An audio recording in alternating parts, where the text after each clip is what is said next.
Dharashiv news 7 स्पष्ट, निपक्ष व निर्भीड। तेरी लाज हम रखे तेरे चरण की शपथ मां जगदम्बे है माय भवानी।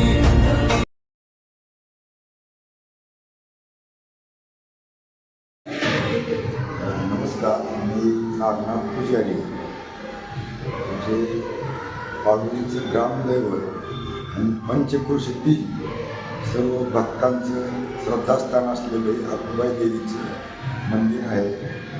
आणि आमच्या आकुबाई देवी मंदिराची स्थापना जी आहे ती साधारणतः आमच्या पूर्वजाकडून समजलेली की 500 वर्षाच्या अगोदरची जी स्थापना झालेली आहे असं आम्हाला आमच्या पूर्वजाकडून समजलं। दरवर्षी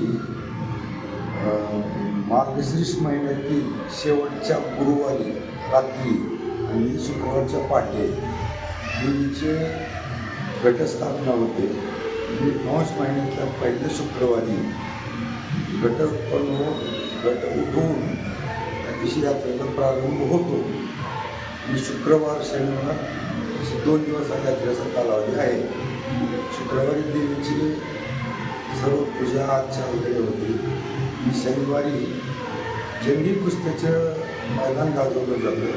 मोठमोठे मल्ल या ठिकाणी येऊन आपली कुस्ती सादर करतात।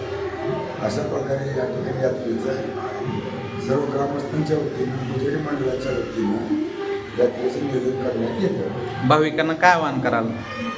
तर भाविकांसाठी म्हणलं तर अगदी लाखो म्हणण्यापेक्षा करोडो लोकांची श्रद्धा नसलेली आमची आकुबाई देवी आहे।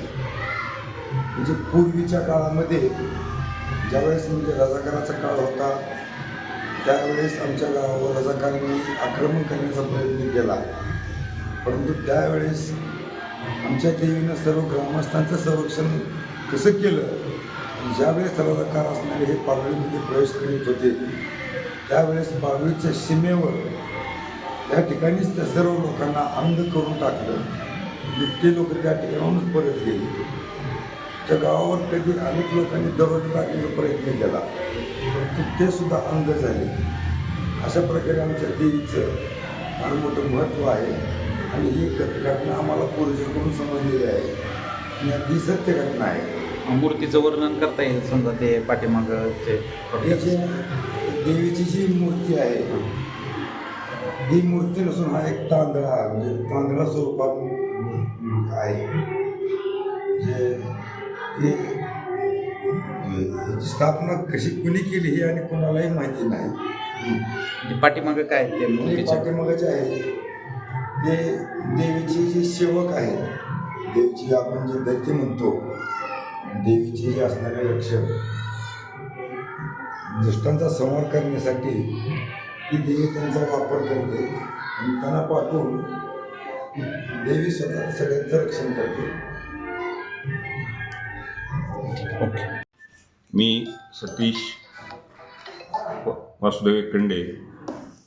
सालाबादाप्रमाणे आमचे ग्रामदैवत आई आकुबाईची यात्रा येणाऱ्या म्हणजे उद्या शुक्रवार आणि शनिवार आणि रविवार असे 3 दिवस चालते। या दरम्यानच्या काळात गावामध्ये विविध सांस्कृतिक धार्मिक कार्यक्रमाचे हे असते परंपरा चालत आलेली आहे। त्या परंपरेप्रमाणे रिवाजाप्रमाणे संपूर्ण कार्यक्रमात अगदी सर्व समाजाचे लोक सर्व धर्मसमभाव समजून एकत्र येऊन एकोप्याने साजरी करतात। त्याचप्रमाणे ग्रामपंचायतच्या वतीने येणाऱ्या भाविक भक्तासाठी राज्यभरातून लोक येत असल्यामुळं भाविक भक्त येत असल्यामुळं कुस्तीचं मैदान मोठ्या प्रमाणात असतंय। त्याच्यामुळं राज्यातून पुणे मुंबई बाहेरगावला गेलेली आमच्या गावातले नागरिक पंचक्रोशीतील नागरिक ते पण यात्रेसाठी येत असतात। त्यांच्या सेवेसाठी ग्रामपंचायतने पाण्याची व्यवस्था असेल, CCTV कॅमेऱ्याची व्यवस्था असेल जेणेकरून अनुचित प्रकार घडू नये। तरुण वर्गाने अगोदरच आपल्या गावातल्या पूर्ण तरुण वर्गाने गावातली स्वच्छता कालच करून घेतलेली आहे। स्वतः सकाळी काल 50-60 तरुण वर्ग हातात झाडू घेऊन गावाची सफाई केलेली आहे।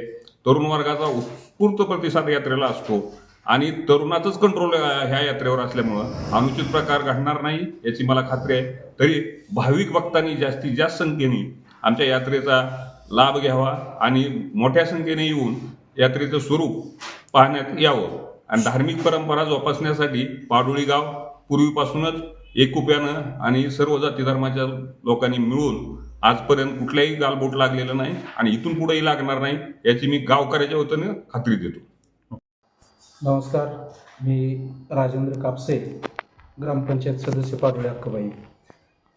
प्रतिवर्षीप्रमाणे याही वर्षी ग्रामदैवत अक्काबाई देवीच्या यात्रेनिमित्त येणाऱ्या भाविक भक्तांचे श्री क्षेत्र पाडोळी नगरीमध्ये हार्दिक स्वागत करतो आणि ग्रामपंचायत कार्यालयाकडून यावर्षी आम्ही विशेष खबरदारी म्हणून पाण्याची व्यवस्था, लाईटची व्यवस्था व स्वच्छतेची व्यवस्था हे 2-3 विषय आम्ही प्रामुख्याने या ठिकाणी अतिशय काळजीपूर्वक आम्ही त्या ठिकाणी लक्ष देऊन कुठल्याही प्रकारे येणाऱ्या भाविक भक्ताची गावामध्ये किंवा आपल्या पाहुणेरावळ्यांच्या घरामध्ये गैरसोय होणार नाही. पाण्याची किंवा इतर अन्य ज्या ग्रामपंचायतीकडून ज्या सेवा सुविधा दिल्या जातात त्याच्याकडून त्यांची कुठलीही या ठिकाणी गैरसोय होणार नाही याची खबरदारी म्हणून अत्यंत चांगल्या प्रकारे या ठिकाणी ग्रामपंचायतीकडून खबरदारी घेण्यात आलेली आहे. धन्यवाद. नमस्कार, मी तानाजी गुंड बोलतोय. तानाजी गोरवा गुंड बोलतोय पाडोळी गावची यात्रा जर वार्षिक परंपरेनं चालू असते. येळामुष्या जर शुक्रवारी आली तर पुढच्या शुक्रवारी यात्रा असते आणि शनिवारी कुस्त्या असतात. मग कुस्त्याला 20 वर्षापासून किंवा आजूबाजूच्या राज्यातून, कर्नाटकातून, इथं उमरगा, सोलापूर, कोल्हापूर, अकलूज झालं तर माळशिरस ह्या इकडून बरेच पैलवान येते तिकडे आपल्या उस्मानाबाद जिल्ह्यातली बी. ती आम्ही परंपरा कायमस्वरूपी राखली. वामन गाते आणि मी तानाजी गुंड हा मी 1981ला ह्याला गेलो होतो कोल्हापूरला. तिथून आम्ही जवळजवळ 1981 ते 1991पर्यंत आम्ही आमच्या आखाडा इथं कुस्त्या भरवीत होतो. मग त्याच्यातून पुन्हा पारंपरिक पद्धतीनं तिथून आम्ही कुस्ती सोडल्यानंतर आमची सुटल्यानंतर आम्ही तिथून पारंपरिक ही कुस्ती स्पर्धा कायमस्वरूपी ठेवलेली आहे. ही कायमस्वरूपी स्पर्धा ठेवली आणि तरुणाच्या वर्गाकडं म्हणलं तर आता आम्ही म्हणत नाही क्रिकेट खेळू नका किंवा तुम्हाला कबड्डी खेळू नका, खो खो खेळू नका, अशातला कुठलाही भाग नाही. आणि जी ही क्रिकेट आहे ती ही त्यांना आपल्या कुस्तीला आखाडा कुठंच आता खेडेपाड्यात राहिलेला नाही. आणि तरुणाचा वग सगळा कसा झाला माहिती आहे का, की आजूबाजूला आपल्या शारीरिक दृष्टिकोनातून ही कुस्ती ही गेम 1 नंबरचा आहे. पण ही सगळं आता तरुणाचा वग ह्याच्याकडं आलेलाच नाही आता संपुष्ट द्यायलाही. पहिलं कसं होतं, पैलवान म्हणलं की त्याच्याकडून लोकांचा दृष्टिकोन बघण्याचा वेगळा होता. आता त्यांचा दृष्टिकोन सगळा संपुष्टात यायला आहे. मग ह्याच्यासाठी तरुण पिढीनं आमची इथं पाडोळी अक्काबाई येथील मॅटची एक आम्ही व्यवस्था केलेली आहे. इथं वामन गातेनी तिथं मॅटची व्यवस्था केली आहे. ती महाराष्ट्राचा सचिव आहे ती कुस्तीगीर परिषदचा. तर आम्ही इथं आमच्या तालमीत तर तिथं मुलं यायची शक्यता कमी आहे. आणि शहरामध्ये कसं आहे माहिती आहे का, आखाडे आहेत पण ती महागाची आहेत. समजा आपल्या आता उस्मानाबादला एक आखाडा आहे, स्टेडियम आहे आपल्या इथं, तर ती शहरापुरतं झालं तिथल्या तिथं. शहरात आपण ग्रामीण भागातल्या मुलाला तिथं ही होऊ शकत नाही, राहायची सोय नसती, खुराक पाण्याची सोय नसती, त्याच्यामुळं ती राहू शकत नाही. आणि ग्रामीण भागात सगळं वरचेवर तरुणाचं मानसिकता किंवा सगळं दुसरीकडे चाललेलं आहे. त्याच्यामुळे ही पाडोळी गावची परंपरा ही कायमस्वरूपीच राहणार आहे. मी वामन मारुती गाते, ग्रामदैवत अक्काबाई देवी यात्रा या निमित्ताने पूर्वीपासूनच जवळजवळ 1955-56 सालापासून ही यात्रा चालू झालेली आहे. तरी पूर्वीपासून यात्रा चालू झाल्यापासून शुक्रवारी येळामुषा झाले, शुक्रवारी